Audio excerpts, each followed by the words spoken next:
ಮಂಗಳೂರಿನಲ್ಲಿ ನಡೆದ ಘಟನೆಯಲ್ಲಿ ಜಾತಿಯನ್ನು ಮಧ್ಯೆ ತರಬಾರದು. ಭಾರತದಲ್ಲಿ ಅನೇಕ ಕಾನೂನು ಮುಸ್ಲಿಂ ವಿರುದ್ಧ ಬಂದರೂ ನಾವು ಯಾವುದೇ ಗಲಾಟೆ ಮಾಡಲಿಲ್ಲ.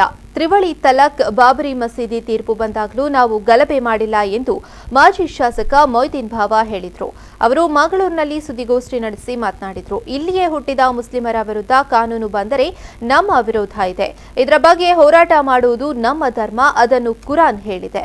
ನಾವು ಮುಸ್ಲಿಂ ಧರ್ಮದಲ್ಲಿ ಹುಟ್ಟಿ ಯಾವುದೇ ತಪ್ಪು ಮಾಡಿಲ್ಲ. ಮುಂದಿನ ದಿನಗಳಲ್ಲಿ ಬೇರೆ ರೀತಿಯ ಕಾನೂನು ತಂದು ನಮ್ಮನ್ನು ಹೊರಗೆ ಹಾಕುತ್ತೀರಿ. ಭಾರತೀಯರಾದ ನಮಗೆ ಹಕ್ಕಿಲ್ಲ, ಬೇರೆ ದೇಶದವರಿಗೆ ಬದುಕುವ ಹಕ್ಕು ನೀಡುತ್ತೀರಿ. ಇದು ಯಾವ ಧರ್ಮ ಎಂದು ಅವರು ಹೇಳಿದರು. ಲಾಠಿ ಚಾರ್ಜ್ ಮಾಡುವ ಸಂದರ್ಭದಲ್ಲಿ ಕಲ್ಲನ್ನು ಎತ್ತಿರಬಹುದಷ್ಟೇ.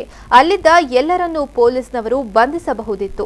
ಆದರೆ ಪೊಲೀಸರು ಶೂಟ್ಔಟ್ ಮಾಡಿದ್ದಾರೆ. ಒಬ್ಬ ಅಧಿಕಾರಿ ಯಾಕೆ ಯಾರನ್ನು ಸಾಯಿಸಿಲ್ಲ ಎನ್ನುತ್ತಾನೆ. ಪ್ರತಿಭಟನೆಗೆ ಕೇರಳದಿಂದ ಯಾರೂ ಬಂದಿಲ್ಲ, ಎಲ್ಲರೂ ಸ್ಥಳೀಯರೇ. ಗಲಭೆಯಲ್ಲಿ ವಿದ್ಯಾರ್ಥಿಗಳು ಅದೃಷ್ಟವಶಾತ್ ಬದುಕಿದ್ದಾರೆ. ಜನವರಿ 4ರಂದು ವಿಧೇಯಕದ ವಿರುದ್ಧ ಶಾಂತಿ ಪ್ರತಿಭಟನೆ ಮಾಡುತ್ತೇವೆ ಎಂದು ಹೇಳಿದರು. ಕೇರಳದವರು ನನ್ನನ್ನು ಮಾತನಾಡಲಿಕ್ಕೆ ಬಿಡ್ತಿಲ್ಲ. ಕೇರಳವನ್ನು ಬಂದಿಲ್ಲ, ಪಾಕಿಸ್ತಾನದಿಂದ ಬಂದಿಲ್ಲ, ಅಥವಾ ಅಮೆರಿಕದಿಂದ ಬಂದಿಲ್ಲ. ಇಲ್ಲಿ ಬಂದಿರುವಂತಹದ್ದು ಕಂದಕ್ ಮತ್ತು ಬಂದರಿನ ಪ್ರದೇಶದ ಜನತೆ ಇರುವಂತಹದ್ದು. ಯುವಕರಲ್ಲಿ ನಾನು ಈ ಸಂದರ್ಭದಲ್ಲಿ ಎಚ್ಚರಿಕೆಯನ್ನು ಕೊಡ್ತಾ ಇದ್ದೇನೆ. ಯಾರಾದರೂ ಆ ಸಂದರ್ಭದಲ್ಲಿ ಕಾನೂನನ್ನು ಕೈಗೆತ್ತಿಕೊಂಡಿದ್ರೆ ನಿಮಗೆ ಈ ಮಣ್ಣಿನಲ್ಲಿರಲಿಕ್ಕೆ ಹಕ್ಕಿಲ್ಲ.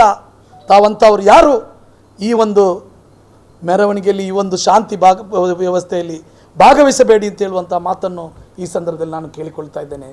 ಸುಂದರವಾದ ಹಿಂದೂ, ಮುಸಲ್ಮಾನ್, ಕ್ರೈಸ್ತರು ಎಲ್ಲರೂ ಸೇರಿಕೊಂಡು, ಇದು ಬರೀ ಮುಸಲ್ಮಾನರ ಅಸ್ತಿತ್ವದ ಪ್ರಶ್ನೆ ಅಲ್ಲ, ಪರಿಶಿಷ್ಟ ಜಾತಿಯವರ ತೊಂದರೆನೂ ಇದರಲ್ಲಿದೆ. NRC ಕಾಯ್ದೆಯಲ್ಲಿ ಬಡವರು, ಆದಿವಾಸಿಗಳು ಇಲ್ಲಿ ತಂದೆ ತಾಯಿ ಸತ್ತು ಹೋಗಿದ್ರೆ, ಅವನ ಹತ್ರ ಪೌರತ್ವ, ಅವನ ಹತ್ರ ಡಾಕ್ಯುಮೆಂಟ್ ಇಲ್ಲದಿದ್ದರೆ ಅವನು ರೆಫ್ಯೂಜಿ ಕ್ಯಾಂಪ್ಗೆ ಹೋಗ್ತಾನೆ. ಸ್ವಾಮಿ, ದಯವಿಟ್ಟು ನಾವೆಲ್ಲರೂ ಸೇರಿ, ಈ ಕಾಯ್ದೆ ನಮಗೆ ಬೇಡ, ನಾವು ಬೇರೆ ಯಾವುದಕ್ಕೂ ನಾವು ಪ್ರತಿಭಟನೆ ಮಾಡುವುದಿಲ್ಲ. ನಮ್ಮ ಹಕ್ಕನ್ನು, ನಾವು ಹುಟ್ಟಿದಂಥ ಮಣ್ಣಿನಲ್ಲಿ ನಮ್ಮ ಅಂತ್ಯ ಕಾಣಬೇಕಾಗಿದೆ.